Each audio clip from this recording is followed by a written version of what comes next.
requested is world record tempo. It's a small field, but a very good quality one. Just 11 starters, and 2 of those are pacemakers. They've asked for 250 per kilometre, we understand. That would bring them home in 14 minutes 10, and the world record, I can tell you, by Tirunesh Dibaba back in 2008. All of 8 years ago now, 14:11.15. Pliss will be a pacemaker, as indeed will Wafula. Then we get to perhaps the favourite, Almaz Ayana, the world champion at 5,000 metres. When she got within 3 seconds or so of the world record last year in Shanghai, she said afterwards she didn't know what the world record was. She maybe could have taken it a year ago. Teferi, the world championship silver medalist, behind Ayana from Ethiopia, ran 14:46 just a few days ago in Germany. Bata, the European champion from 2014, great range, has great speed and strength as well. Viola Kibbe, 4th in the World Championships last year in Beijing, the Olympic 6th place, a very experienced, former World Junior Cross-Country champion. Aroye, then Kisa, Janet Kisa, the Commonwealth silver medalist, 6th in the Worlds last year. Yesane, Svetlana Kuzelic, and Lewetin complete the lineup there. 6th in this field have broken 15 minutes, but Almaz Ayana, one of the very few who in the history have gone under 14:20. Only 4 women have that achievement to their name. Will the wind put paid to it though? I'm just looking over at the second bend to our left, where the water jump is, and the women are running past now. But high up on the rim of the stadium there are flags, flagpoles with the flags blowing very, very stiffly indeed. If you're 50 or 60 feet up at the top of the stands, there's a real, not a gale, but incredibly strong winds blowing in off the Atlantic just a couple of miles away. So Wafula hits the front ahead of Pliss then. They need to be running 68 seconds. And in second place. Well, back to this very small field. Bata second from the back there with that high head bun of hers. The Swede, Eritrean-born athlete, moved to Sweden in 2008. There she is, top left of picture, right towards the back of the field. Yeshane moving down the outside there as Ayana slots into 3rd place with that high arm carriage style of hers. But it's going to be a tough call. There's 68 seconds per lap in these conditions, when you think that the world record by Dibaba was set on a glorious Scandinavian evening in Oslo 8 years ago. Defar set hers in Stockholm, funnily enough, the 2nd fastest time in history. Again, a lovely Scandinavian summer's night. But Wafula carrying quite a responsibility here. She needs to be going through here in around 2:16 as she comes towards the end of the back straight. Let's have a look. And she's done a pretty good job, I have to say. Hits it now, 2:16, 2:15 and a half. And certainly Ayana Stewart, back in about 3rd place, has gone through well inside schedule. Yes, indeed, and I was very impressed with Ayana in Doha when she ran that 8:23.11 at 3,000 metres. It was very, very impressive, and she was in total command and ran the last part on her own, and it was only just 2/3 of the way through the race when she faltered a little bit. She went with the pacemaker, and then the pacemaker slowed a little bit. Then she went off on her own and got back onto schedule, and she was on schedule for inside the 8:20 time that she'd set. But very, very impressive, the world champion. It's her first outing over the distance for the season, and after that 3,000 metres, then you would expect that there'll be quite a good performance here from her tonight, as long as the wind, as you say, allows. Well, congratulations to the pacemakers. They've hit that first kilometre almost to the 100th of a second. 2:50.06 at 1K for Wafula. Pliss in her wake. Ayana in 3rd place. Teferi, who tops the world rankings with that 2:46 clocking in at Herzogenaurach in Germany. Not just 4 or 5 days ago. She's in 4th. Ayana leading the main pack then of those who will continue. Bata, who has a best of 14:59, but is clearly worth a great deal quicker than that. She recently ran a strong 10k road race in 31:26, did the Swede Bata. Well, at the moment she's right still at the back of this group. I thought she might want to pay slightly closer attention to the front end as they go through with 9 laps to run. Pliss now at the front. The high knee style, the almost galloping style of Ayana in 2nd place. Teferi in 3rd. Ayana with that hunched-shouldered but rather free, relaxed, rangy movement of the upper body. Nice looking runner, and it's accentuated, of course, with the way she raises the knees so high up in front of her. It'll be very interesting to see, Tim, how Teferi, who is at this point the world leader and in the event, but of course that's with 14:46, so this is going to be much better than that. And it'll be very interesting to see how she was the silver medalist in the World Championships in Beijing. She knows about Ayana, and I just wonder how, from that knowledge, how she will tackle Ayana here. Well, 14:46 from Teferi, her lifetime best is 14:36. That's a gulf behind anything around 14:10, 14:15, and that gap is beginning to show now, because over the last 200 metres, so Ayana has cut loose and has eased away and goes through in front of us with 200 metres yet to the 2 kilometre point.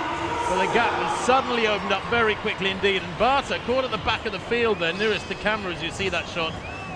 Sort of, I think, taken a bit by surprise. She's the sort of athlete, she's got the calibre with 4:01 1500 speed and 31, under 31.5 10 kilometre strength, and as a European 5,000 metre champion, I think she's got the ability to run quicker than this as Barta, but she's never done it before, and of course 5,000, a very tough event to come to terms with. If your personal best is 14:59, then anything around 14:40, 14:45 tonight would be a big improvement for Barta. But Ayana left a picture, striding away, streaking away with every stride, and she's gone through 2 kilometres, just waiting for that split to become apparent. Teferi isolated. It's going to be tough for her now. It really is, because 2 kilometres reached in 5:40.53 by Ayana, just about spot on. She wanted 5:40, she was half a second out of it. Metronomic running from the little Ethiopian, who leads now by 25 metres from Teferi, who in turn there is 20 metres ahead of this pack of the 5. Barta at the back of that pack of 5, which is led at the moment by Haroye, and then Yeshane and Kisa in 3rd, 4th and 5th. Well, it's ironic, isn't it, that Ayana was motivated by the performances of Tiranish Dibaba, and now she chases the record that she holds.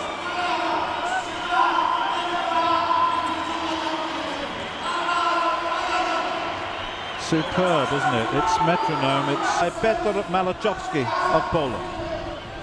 Ayana it is then, who continues to plough on. 5.5 laps left. The gap has grown to fully 50 metres now as she passes the water jump. The crowd enjoying this one. It has whittled down a little bit, the size of the crowd, after seeing Agida produce that first home win of the day half an hour or so ago. I think many of them have headed home to the Rabat night to perhaps raise a glass and celebrate, but in front of them now, those who have stayed at least, perhaps his. Ayana then with the field spread out behind her, the pack of 5 with Barta still in at the back of that, probably 90 metres behind now. Teferi, if anything, slowing and gradually being reeled in by the chasing pack, but Ayana around the top bend has gone through 3,832. Well, it's fabulous work from the little Ethiopian. She needed 5:40 at 2,000, she hit it in 5:40. She needed 8:30 at 3,000, she hit it in 8:32, 8:32.3. She's still pretty much there.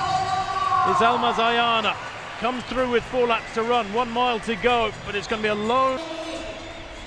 Almaz Ayana just went through with 3 laps to go in 10:51. She needs, for the world record, the last 3 laps in 3 minutes 20. That equates to, well, your maths is probably better than mine, around 67 seconds per lap. She's been running metronomically at almost exactly 68 seconds per lap. Can she make up those 2 or 3 seconds on the final circuit as she goes through 4K in 11:26? She needed 11:20 there. She slowed. The slowest kilometre of the race was that 4th 2.5 lap segment. She rounds into the straight now with just over 2 laps to run. She's already started lapping athletes. The world record beckons for this little Ethiopia. Relatively unheard of before Shanghai last year when she exploded onto the world distance running scene. She's still only 24 years old. She's run superbly so far. She goes through in just outside 12 minutes, probably 12:01 there. It may be beyond her, a 2:11 last 800 metres, but it's been a mighty powerful effort from her. It will be one of the quickest times in history. Her own personal best, 14:14.32. The meeting record is 14:45. I don't think that's got too long to go. That was by Marianne Salsuli back in 2012. And Ayana now down the back straight. The whole just shoulders perhaps just a little bit more arched. Those arms just swinging a little bit more freely and violently almost as she goes through with 600 metres to run. Jot Herman's over there with 600 metres to run, urging her on, yelling her on from the infield. Her agent, man who has done so much to push back the barriers of distance running on the world scene over the last 20 years and more, and that after his own career as a world record breaker. Almaz Ayana then, in the zone, looks up for virtually the first time that I've seen as she comes towards the bell. 13:07, 8, 9, 10. Well, a 61-second lap surely is beyond even her.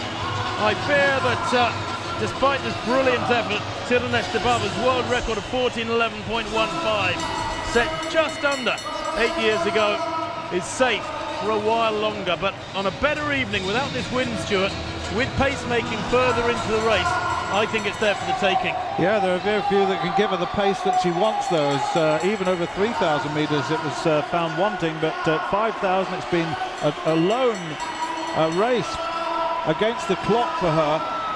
She's still holding her form pretty well with just 200 metres to go, and it's been a fantastic demonstration of distance running over 5,000. She is the world champion, and she's got the Olympic year to come, and my goodness me, who can beat her? Well, we'll see if anybody can. It's going to be mighty close, but I'm sure it'll be outside the world record here. This effort from Almaz Ayana, they raise to their feet here in the home straight, roaring her on. 30 metres to go. The world record has gone, but watch the clock. Nonetheless, it's been an astonishing effort from Ayana. 14:16.34. She was right on the case there to get it right for over 2/3 distance, probably for something like 3/4 distance. Second place there, coming home, a distant second place is Tamberi, I think. But, or Kibiwat, in fact, in second place, excuse me. I paid her so little attention in the last couple of laps with that world record threatened. Personal best from her, 14:29. Teferi in third place. Personal best for her, 14:35. Each of those first three, Ayana included, of course, letting a pretty lonely journey unfold over the last few laps, certainly over the second half of the race. So well done to them for such fabulous racing, such fabulous running against the clock, I should say, rather than racing, because most of them in isolation. Kisa in fourth place, 14:38, a personal best for her. Yeshanek in fifth place, 14:41, a personal best for her too. It's been a real feast of brilliant running against the clock, and for many, many minutes that world record was under threat. But Almaz Ayana, a world lead and meeting record, wins the 5,000 in 14:16.31.